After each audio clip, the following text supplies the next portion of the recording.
दोस्तों, आप सभी का स्वागत है हमारे अपने यूट्यूब चैनल पे जिसका नाम है वेब ट्रेंडिंग 2.0।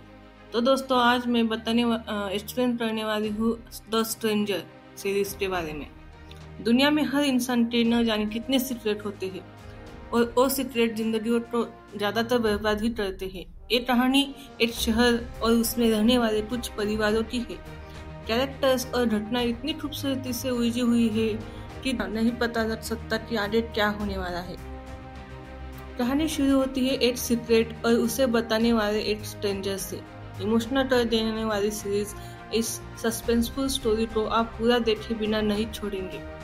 तो हम देखेंगे पहले एपिसोड के बारे में। तो स्टार्ट करते फर्स्ट एपिसोड। पहले एपिसोड में एक पारिवारिक व्यक्ति एडम प्राइस से उसके बेटे के फुटबॉल मैच के दौरान एक महिला संपर्क करती है, जो उसे बताती है कि उसकी पत्नी कोरिन ने अपनी हालिया गर्भावस्था और उसके बाद के गर्भपात को झूठा बताया है और सुझाव देती है कि एडम अपने बच्चों का डीएनए टेस्ट कराए। रात में उसका बेटा थॉमस अपने दोस्तों माइक और डेजी के साथ पार्टी करने के लिए जाता है। सुबह एक कटे हुए अल्फा टाटे मिलने के बाद पुलिस जोहाना और उसके साथी वेल्सी पास के एक खेत में जाते हैं और किसान से उसके लापता जानवर के बारे में बात करते हैं। यह पता चलता है कि डिटेक्टिव ग्रिफिन ने पिछली रात अपने पति से तलाक के लिए कहा था। स्टेशन वापस जाते समय वे जंगल में कुछ संदेश देखते हैं और जांच करते हैं। थॉमस के सहपाठी डॉक्टर को जमीन पर बेहोश और नग्न अवस्था में पड़ा हुआ पाते हैं। कुछ जांच के बाद एडम अपनी पत्नी से अपनी नई मिली जानकारी के बारे में बताता है। वह उसे कहती है कि उस शाम बाद में इस बात पर बात करना चाहती है, लेकिन वह कभी नहीं आती। वो उससे एडम को मैसेज भेजती है कि वो कुछ देर अकेली रहना चाहती है और वो उससे कांटेक्ट करने की कोशिश ना करे, ऐसा संदेश वो भेजती है। तो दोस्तों, दूसरे एपिसोड में ऐसा होता है कि जोहाना की सबसे अच्छी दोस्त हेडी को द स्ट्रेंजर और उसकी दोस्त द्वारा संपर्क किया जाता है, जो उसे बताती है कि उसकी बेटी किमरी findyoursugarbaby.com नामक एक वेबसाइट पर जुड़ी है। वे उसे जानकारी जारी करने से बचने के लिए ब्लैकमेल करते हैं, जो उसकी बेटी के पेशेवर भविष्य का बर्बाद कर देगी। एडम मार्टिन किरेन नामक एक पूर्व पुलिसकर्मी का कानूनी मामला संभाल रहा है, जो अपने घर से बेदखल नहीं होना चाहता है।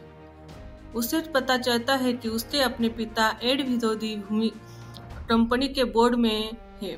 इस बीच एडम को अभी भी कोरिन से कोई खबर नहीं मिलती है।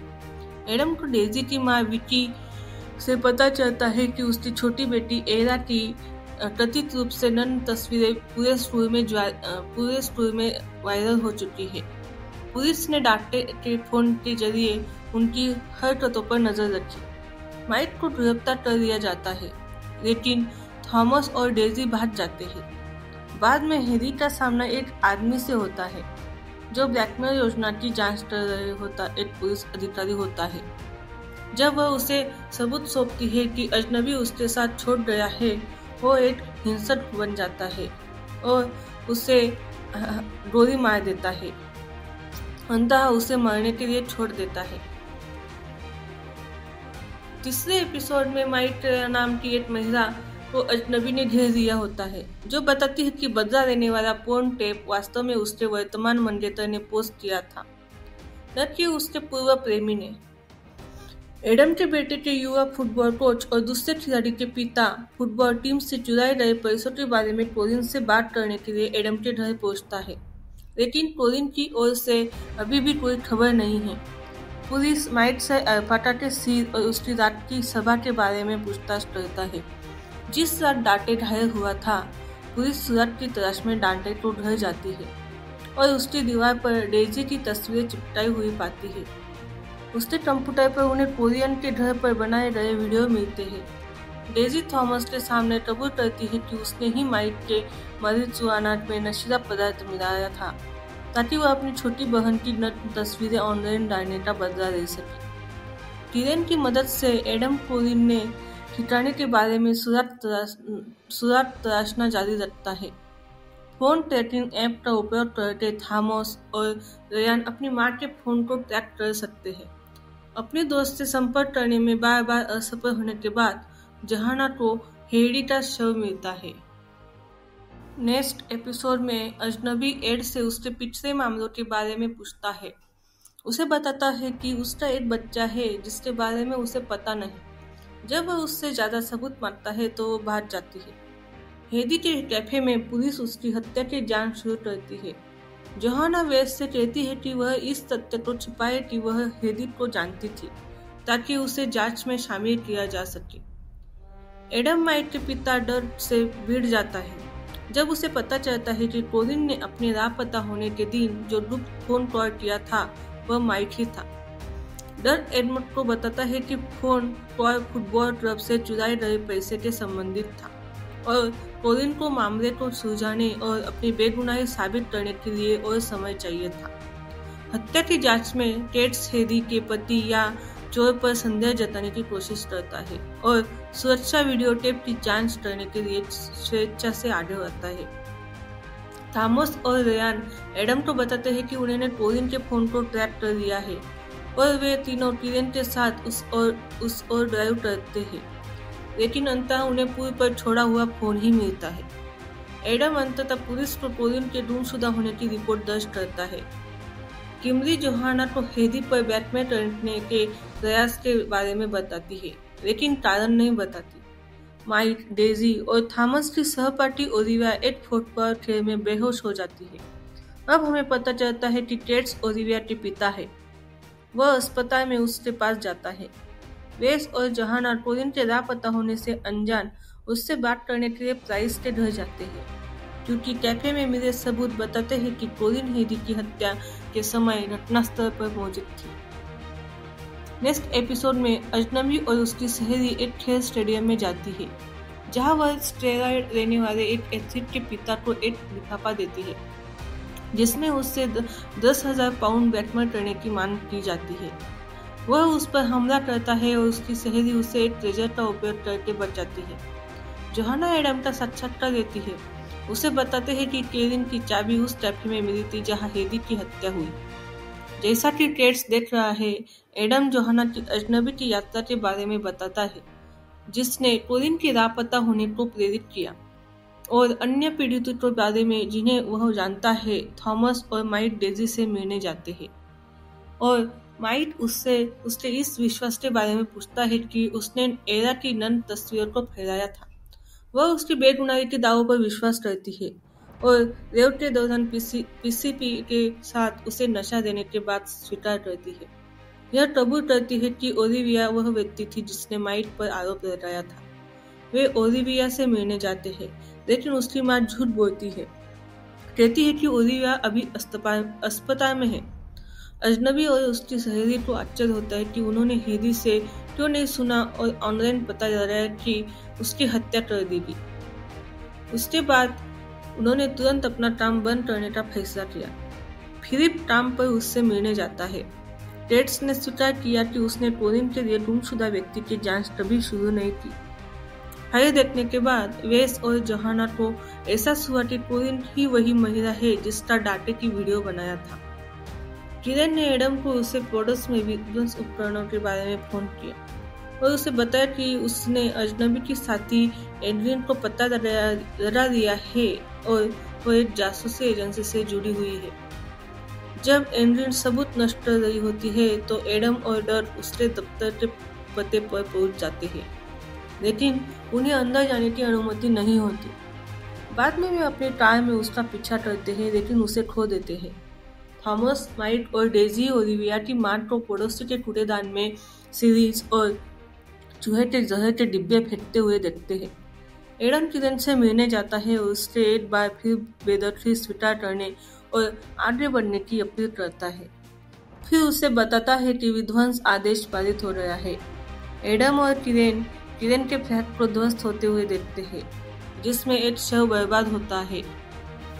नेक्स्ट एपिसोड में किरण को जेल में डाल दिया जाता है और वह एडम के सामने कबूल करता है कि उसने कई साल पहले अपनी पत्नी की हत्या कर दी थी, क्योंकि उसने उसे छोड़ जाने का फैसला कर दिया होता है। और उनके बच्चे को ले जाने की धमकी दी होती है।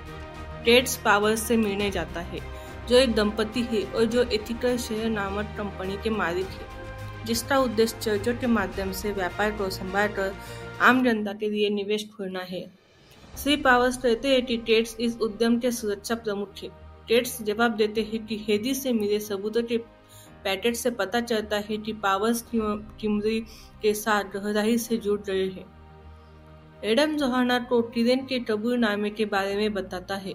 जोहाना उसे बताता है कि कोरिन की कार मिल रही है और साथ में वे उसके पास जाते हैं और पीछे की सीट पर कोरिन की एक बारी मिलती है। थॉमस, माइट और डेजी ओलिविया से फिर से भिड़ने का फैसला करते हैं। वह थॉमस के सामने स्वीकार करती है कि यह वही थी, माइट नहीं, जिससे माइट का ध्यान आकर्षित करने के लिए ईर्ष्या के कारण एराट के फोन से तस्वीरें भेजी थी। एडम जोहाना को एडविड के बारे में बताता है। वेस को एडविड के कार्यालय में लूटपाट का पता चलता है। हेदी के अंतिम दिनों के बारे में कैफे के कर्मचारियों से बातचीत करते हुए जोहाना को पता चलता है कि हेदी की कार पार्क में द स्ट्रेंजर और इंग्रिड से मुलाकात हुई थी। वह स्टेशन पर फोन करके वेस से सुरक्षा वीडियो देखने के लिए कहती है। जोहाना किमरी को वीडियो टेप दिखाती है, जो शुगर बेबी वेबसाइट के साथ अपने काम और ब्लैकमेल के बारे में अपनी मां द्वारा अवगत कराए जाने की बात कबूल करती है। माइक डेजी को बताता है कि रेव नाइट की उसकी याद फ्लैशबैक के जरिए वापस आ रही है और उसे पाउडे से अल्फाट्रा को मारना याद है, लेकिन दाते के बारे में कुछ नहीं, सिवाय इसके कि दाते डेजी के साथ जंगल में जा रहा था। एडम एड को कोरिन के लापता होने के बारे में बताता है। थॉमस ओलिविया से उसकी लगातार बीमारियों के बारे में बात करता है, उसे उस चूहे के जहर के बारे में बताता है। थॉमस ने टेड्स के सामने ओलिविया को उसकी मां द्वारा जहर दिए जाने के बारे में बताता है, इसलिए वो ओलिविया के पास जाता था और उसे अपनी पत्नी की पहुंच से दूर कर देता है। अस्पताल में ठीक हो रहे डाटे को जोहाना द्वारा साक्षात्कार दिया जाता है। वह उससे बताता है कि स्किनी डुबकी के निमंत्रण के बाद डेजी उसके कपड़े लेकर फरार हो गई। उसने कहा कि उसके बाद उसे स्पोर्ट्स क्लब के केयरटेकर मैक्स बोनन ने खोजा, जिसने कुल्हाड़ी से उसका पीछा किया, लेकिन उसे और कुछ याद नहीं। जोहाना और वैक्स मैक्स का साक्षात्कार देते हैं, जो दावा करता है कि वह केवल जराऊ लकड़ी काट रहा था और उसने डाटे को कोई नुकसान नहीं पहुंचाया, जो बस फिसल कर गिर गया था। एड कोरिन की नकली गर्भावस्था की बात अपने स्वयं के प्रेम संबंध और अजनबी के बारे में बताता है, जिससे एड यह बताने के लिए प्रेरित होता है कि अजनबी उससे भी मिलने आया था। किरण के वहां रहने के दौरान अजनबी अस्पताल में था। एड को लगता है कि दोनों जुड़े हुए हैं और एड, पीटर और एडम किरण की संपत्ति की जांच करना शुरू करते हैं, जिसे एड की कंपनी ने स्टोरेज में रखा है। जोहाना हेदी की याद में उसकी प्रशंसा करती है, जबकि वेस केस के सबूतों की समीक्षा करता है। जोहाना टेड्स से डर जाती है और वह उसे अपनी बेटी के जहर खाने के बारे में बताता है। वेस जोहाना को फोन करता है और स्पीकर फोन पर कहता है कि उसे एक वीडियो टेप मिला है, जिसमें टेड्स को हत्या के स्थान पर आते हुए दिखाया गया है। टेड्स जोहाना पर हमला करता है, जो खुद को बाथरूम में बंद कर देती है, जबकि वेस और अन्य पुलिस वाले घटनास्थल पर दौड़ पड़ते हैं। टेड्स एक बंदूक निकालता है और फिर जोहाना के सामने हेदी की हत्या की बात कबूल करता है। एडम को किरण की अजनबी के साथ एक तस्वीर मिलती है, जो अस्पताल लौटता है और किरण के कमरे में प्रवेश करता है और उसे डैड कहता है। लास्ट एपिसोड में टेड्स की पूर्व पत्नी वीरा उसके घर जाती है और ओलिविया को खोजने की मांग करती है। टेड्स वीरा पर हमला करता है, जो मदद के लिए चिल्लाती है और जोहाना भागकर एक पड़ोसी के पास चली जाती है और उसे पुलिस को फोन कॉल करने को बोलती है। टेड्स वीरा की कार लेता है, जोहाना के फोन को अपने कब्जे में लेकर चला जाता है। पीटर द स्ट्रेंजर के घर का पता ट्रैक करता है। एडम जोहाना को फोन करता है, टेड्स से संपर्क करता है कि स्ट्रेंजर की पहचान हो रही है और जोहाना के फोन पर बाद में लोकेशन को संदेश भेजने का वादा करता है, लेकिन जोहाना का फोन टेड्स के पास होता है, जो वह क्रिस्टिन के घर के पते पर पहुंचने पर करता है। एड्स अपार्टमेंट बिल्डिंग में प्रवेश करता है। फिर एड्रिड द्वारा उस पर हमला किया जाता है और उसे बेहोश कर दिया जाता है। वह स्ट्रेंजर के अपार्टमेंट में उठता है जो एक रंध्र वाली मेज से बंधा हुआ है। बाद में वो टेट्स वहां पर आ जाता है और बाद में पता लगाने के बाद वो स्ट्रेंजर बताती है कि उसके पिता ने उसकी माँ को मार दिया था। वह यह भी खुलासा करती है कि उसे पता चला कि किरेन उसका जैविक पिता नहीं है और एडम ही उसका सौतेली बहन है, जो एड प्राइस के उसकी माँ के साथ संबंध के माध्यम से थी। केट्स बंदूक लहराते हुए अंदर घुसता है और एड्रिड को बंधक बना देता है। वह एड्रिड को जमीन पर पटक देता है और फिर उसके पेट में गोली मार देता है। एडम अपनी जंजीरों से छूटकर केट्स पर हमला करता है, लेकिन उसे काबू कर दिया जाता है। जब केट्स एडम पर गोली चलाता है तो क्रिस्टिन अपनी पीठ पर गोली खाने के लिए आगे टूट जाती है। स्थिति को नियंत्रित करने के लिए पुलिस अंदर आती है। जोहाना हेडी की हत्या के लिए केट्स को गिरफ्तार करती है। क्रिस्टिन को अस्पताल में भर्ती कराया जाता है। एड्रिड अपने घावों से मर जाती है। क्रिस्टिन एडम को बताती है कि फुटबॉल कोच बॉब ने उसे कोरिन पर मिट्टी खोदने के लिए काम पर रखा था। एडम बॉब से भिड़ जाता है और बॉब एडम को बताता है कि डर ने दावा किया है कि कोरिन फुटबॉल क्लब से पैसे चुराए हैं और चोरी का आरोप उस पर लगाना चाहता है। एडम डर के रह जाता है और उससे पैसे चुराने और कोरिन के गायब होने के बाद उसके फोन से संदेश भेजने के बारे में सवाल करता है। एक बंदूक निकालता है जिसे क्रिस्टिन ने एम्बुलेंस में उसे दिया था। डर के मारे डर एडमंड को कोरिन के पास ले जाने की प्रॉमिस करता है, जो ग्रामीण इलाकों में है। जोहाना एडम का पता लगाने के लिए थॉमस को फोन ट्रैकर का उपयोग करने के लिए स्कूल जाती है। साइट पर पहुंचने पर डर ने कोरिन को सिर पर हथौड़े से मारने और एडम द्वारा उत्तरी कब्र में उसका शव मिलने के बाद उसे दफनाने की बात करता है। जोहाना के आते ही एडम ने डर को गोली मार दी और मार डाला। 6 महीने के बाद की कहानी में जोहाना अपनी सेवानिवृत्ति के बाद फिलिप के साथ फिर से जुट गई और वह रेहान के एक फुटबॉल मैच में भाग लेती है। एड भी भाग लेता है। बॉब कोचिंग करता है। डाटे मैच को फिल्माता है। थॉमस और डेजी एक आइटम है। क्रिस्टिन फरार हो रही है और एक फ्लैशबैक से पता चलता है कि जोहाना ने एडम द्वारा डर की हत्या के सबूतों को छिपाया और जाहिर तौर पर उस समय केट्स के गिरफ्तार होने के बावजूद उसने केट्स पर डर की मौत का सफलतापूर्वक थोप दिया, जिसे सजा सुनाई जानी है। अंतिम दृश्य में क्रिस्टिन को दूर से फुटबॉल मैच देखते हुए दिखाया गया है। तो ये थी द स्ट्रेंजर की कहानी। अगर आपको ये वीडियो पसंद आया हो तो लाइक, शेयर और सब्सक्राइब करें।